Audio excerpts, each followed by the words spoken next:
¡Y claro! O sea, esa decisión no fue 100% consciente. Es decir, no es 100% consciente, eso es absoluto. Ajá. ¿Por qué? Porque ya lo tienes tan automatizado que ya no necesitas de la parte consciente para realizarlo. ¿Ya? Le pongo el ejemplo más clásico que puede describir este tema, es la conducción de un automóvil. Ajá. Al principio que está iniciando el ser humano tiene que utilizar no los 5 sentidos, si hubieran 6, los 6 para conducir. Ya después lo integra a su consciente y lo hace, es decir, automáticamente. Claro. Es la misma historia con todas las demás actividades. Incluso la conducción, que a pesar de que la persona ya lo hace de forma habitual y rutinaria y no le da importancia, pero sí es una actividad bastante superior y que lo recrean muchos seres humanos porque conducen. Hay muchos seres humanos conduciendo y no se dan cuenta que está su respuesta automatizada. Y por lo tanto no le necesita, es decir, como dice uno, gastar o emplear mucho ese cerebro o ese pensamiento para conducir. Así sucede con otras actividades. Y entonces, montar bicicleta, por ejemplo. Sí, es decir, es un poco menos compleja porque necesita la Claro. integración de no solamente menos actividades motoras que tienes que integrar, sino que también tienes que integrar todas las actividades sensoriales para conducir. Es decir, la audición, Claro. la visión, el tacto, todo lo integras y no te das cuenta. Que al principio le cuesta más trabajo al principiante porque tiene que activar todos esos mecanismos cognitivos y, es decir, la forma que los va desarrollando en la práctica es que va desarrollando también ese tipo de reflejo que deja de ser consciente y se vuelve más subconsciente. Sin embargo, la base es consciente, que por eso les respondo con este ejemplo. Es un ejemplo bastante gráfico para este tipo de preguntas. Y bueno, hay otras actividades que también se pudieran citar, pero bueno, una de las más comprensibles es el ejemplo de la conducción. Y entonces ya el ser humano se habitúa a una serie de actividades y deja de utilizar ese pensamiento. Y hace que la persona en su rutina no ejercite su cerebro, que es lo que siempre hablo. Si quiere, hablamos y a eso le vamos a entrar más adelante. Sandro, a ver, este tema también es muy, muy abordado en los diálogos comunes de las personas en su vida cotidiana. Y de hecho, en días recientes dialogamos sobre eso en un grupo de amigos. ¿Puede un trauma emocional modificar físicamente el cerebro? Es cierto que el sufrimiento intenso, por ejemplo, deja huellas reales en la estructura cerebral. Existe mucha especulación con esta pregunta que usted hizo, con este tema. Es decir, incluso en planos no solamente de la población, sino en planos literarios.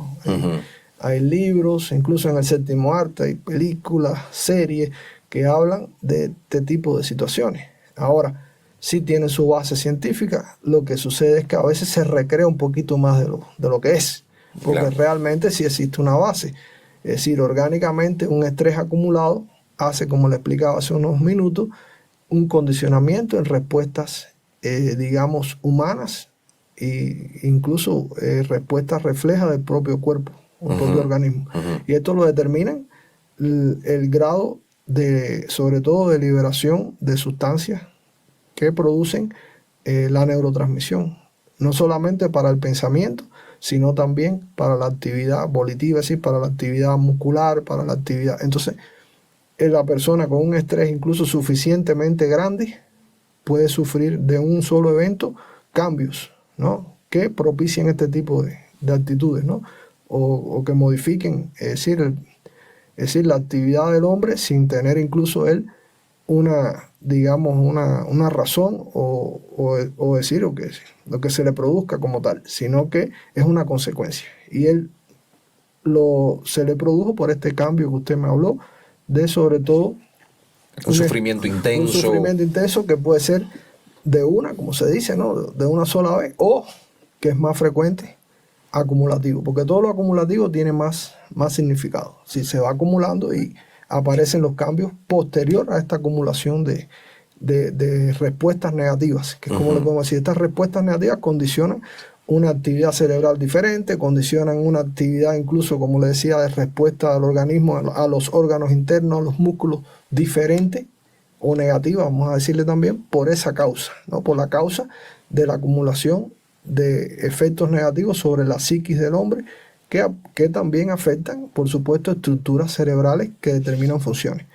Porque esa acumulación de sustancias negativas, que podemos citarlas cuando son, es decir, demasiado escasas las positivas, el balance es hacia la negatividad. Si no aparecen, por ejemplo, las más frecuentes, las más que se conocen, las endorfinas, esa persona no libera esa cantidad de endorfinas suficiente, va a tener consecuencias negativas en su organismo, ¿sí? Porque se ha comprobado que tener endorfinas suficientes en el organismo no solamente mejora la actividad cerebral, sino mejora la actividad motora, mejora la actividad de los órganos, y además produce incluso hasta una respuesta inmunológica mejor.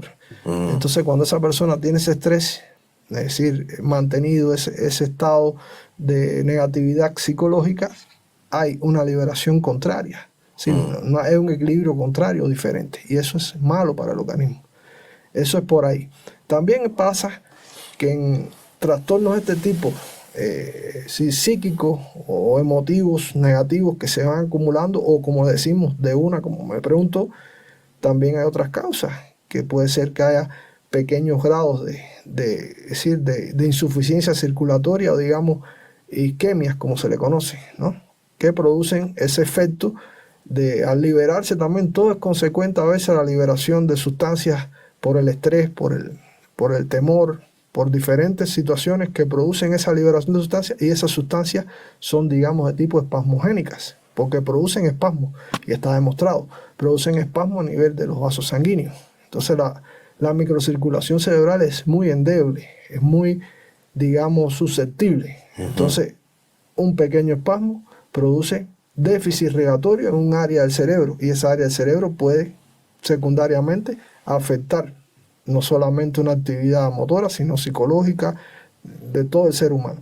Entonces, por eso también esos efectos psicológicos a veces impactan negativamente de una sola vez cuando logran producir un espasmo en un grupo circulatorio, es decir, un espasmo de una circulación, sin llegar incluso a producir, digamos, ninguna evidencia de déficit neurológico, pero sí lo produce en parte en áreas que tienen que ver con el comportamiento psicológico.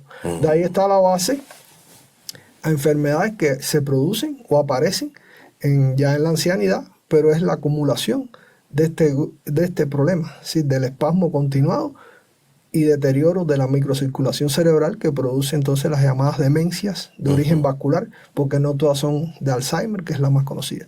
Entonces, cuando existe este problema también, que nosotros lo identificamos como fisiopatológico, produce cambios originados por estas causas. Ahora, el amor, el odio, la adicción, ¿son procesos neuronales? A ver, el amor, el odio, adicción, en fin. ¿Hasta qué punto nosotros sentimos como seres humanos por decisiones de lo que se le llama el alma, entre comillas, o por sustancias químicas? Como todo en la vida, nada es absoluto ni nada es de una sola causa, ¿no? Entonces, ¿qué sucede? Que sí está probado científicamente que existen mecanismos que van propiciando la generación de respuestas condicionadas, que es como decimos nosotros fisiológicamente.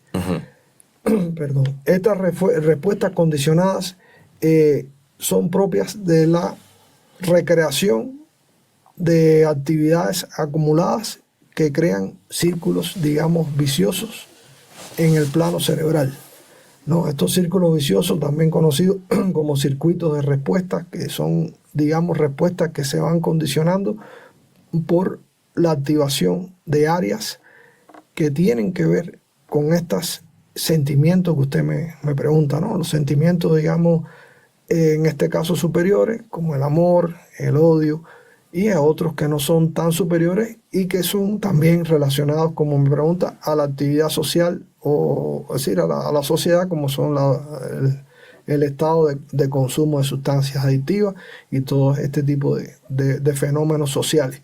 Y esto se va condicionando también. ¿Sí? La predisposición de las personas, como le dije hace unos instantes, no todas las personas somos iguales y algunos somos más susceptibles, más endebles en cuanto al enfrentamiento a las situaciones de la vida y sociales. Y no todos respondemos iguales. Eso hay que partir de ahí. Que no todos somos iguales y que la respuesta depende de cada persona. Hay personas mucho más fuertes. Incluso desde que nace un niño usted lo nota, que tiene un temperamento y va desarrollando después su personalidad y es una personalidad fuerte. Calvo y claro.